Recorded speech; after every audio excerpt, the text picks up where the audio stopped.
जय श्री राम। जात पवन सुत देवन देखा, जान कहूँ बल बुद्धि विशेषा।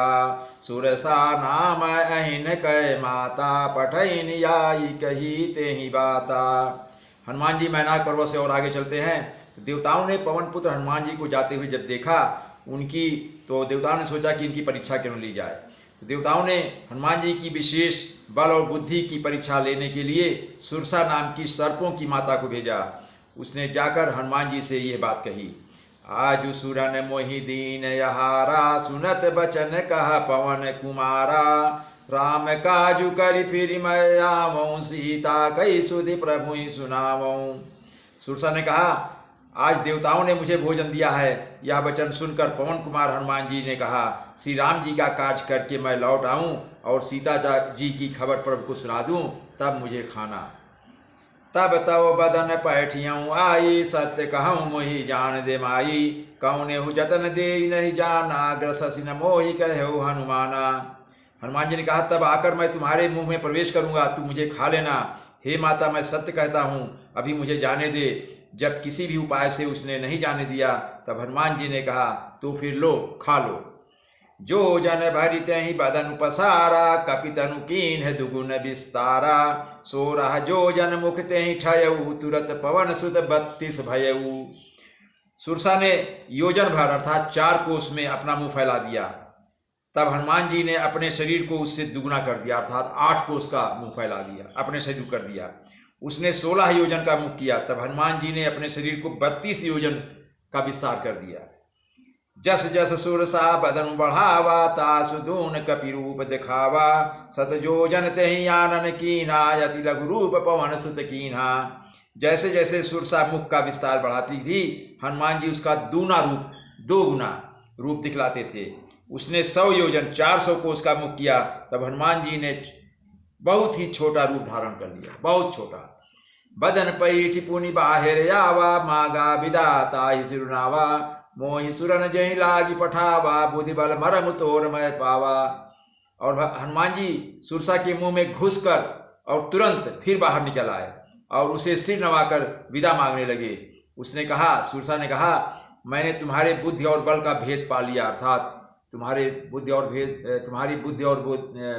और बल बहुत विशाल का है, बहुत बड़ी है, उसका था पाना बड़ा मुश्किल है। जिसके लिए देवताओं ने मुझे भेजा था, मेरा काम हो गया। राम काजु सब करिहूँ, तुम बल बुद्धि निधान। आशीष दे यही सो हरस चले हो हनुमान। सुरसा बोली, तुम श्री रामचंद्र जी का सब कार्य करोगे, क्योंकि तुम बल और बुद्धि के भंडार हो। यह आशीर्वाद देकर वह चली गई। तब हनुमान जी हर्षित होकर आगे बढ़े। निश्चर एक सिंधु महु रहाई, करिमाया नभु के खग गहई। जीव जंतु जे गगन उड़ाही, जल बिलो की तिन कह परिछाही। समुद्र में एक राक्षसी रहती थी।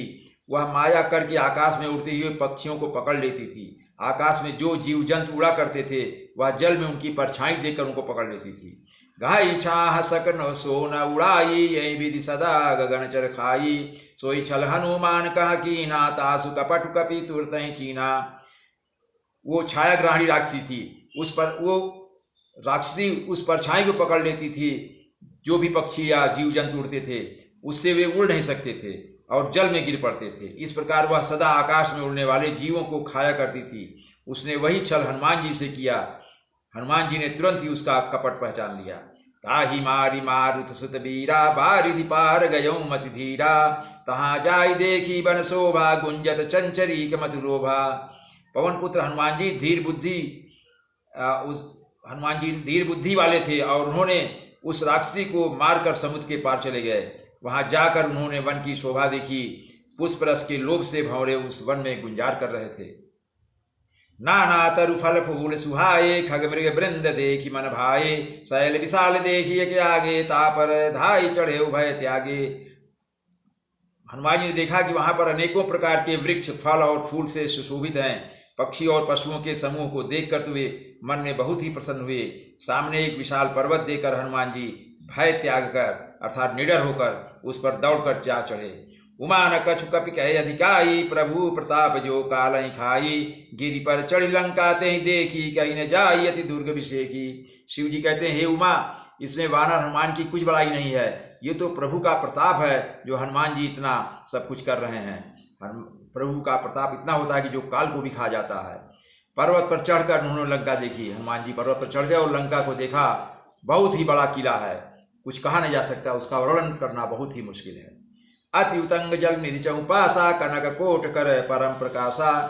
वह किला वह अत्यंत ऊंचा है, उसके चारों ओर समुद्र हैं, सोने के परकोटे अर्थात चार दीवारी सोने की है, और वो वहाँ से सोने के परकोटे होने के कारण वहाँ से बहुत अच्छा मतलब बहुत ही तीव्र प्रकाश प्रकाशित हो रहा था। कनक कोट विचित्र मणि कृत संद्रायतना घना, चौहट्ट हट्ट सुबट्ट बीथी चारुपुर बहु विधि बना। गज बाजी खच्चर निकर पदचर रथ बरू तनिको गनय, बहुरूप निश्चर जूथ अति बल सेन वर्णत नहीं बनय। उस परकोटे का वर्णन आगे हो रहा है। विचित्र मणियों से जड़ा था वो परकोटा और सोने का परकोटा था। उसके अंदर बहुत से सुंदर सुंदर घर हैं। परकोटे के अंदर लंका चारों तरफ से परकोटे से घिरी हुई है, चार दीवार घिरी हुई है। उस परकोटे के अंदर घर जो हैं बहुत सुंदर हैं। चौराहे, बाजार, सुंदर मार्ग और गलियां हैं। सुंदर नगर बहुत प्रकार से सजा हुआ है। हाथी, घोड़े, खच्चरों के समूह तथा पैदल और रथों के समूहों को कौन गिन सकता है, मतलब उनकी संख्या अपार थी। अनेक रूपों के राक्षसों के दल हैं। उनकी अत्यंत बलवती सेना वर्णन करते नहीं बनती, अर्थात बहुत ही विशालकाय सेना थी। बन बाग उपवन बाटिका सरकूप बापी सोहही, नर नाग सुर गंधर्व कन्या रूप मुनि मन मोहही। कहूँ माल देह विशाल शैल समान अति बल गर्जही, नाना यखारन भी रही बहु विधि एक एकन तर्जही। और आगे वर्णन हो रहा है कि वन बाग उपवन बगीचे फुलवाड़ी तालाब कुएं और बावड़ियाँ सुशोभित हैं उस परकोटे के अंदर। मनुष्य अर्थात लंका में मनुष्य, नाग देवताओं और गंधर्वों की कन्याएं अपने सौंदर्य से मुनियों के भी मन को मोह लेती हैं। कहीं पर्वत के समान विशाल शरीर वाले बड़े ही बलवान पहलवान गरज रहे हैं। वे अनेकों अखाड़ों में बहुत प्रकार से भिड़ते और एक दूसरे को ललकारते हैं।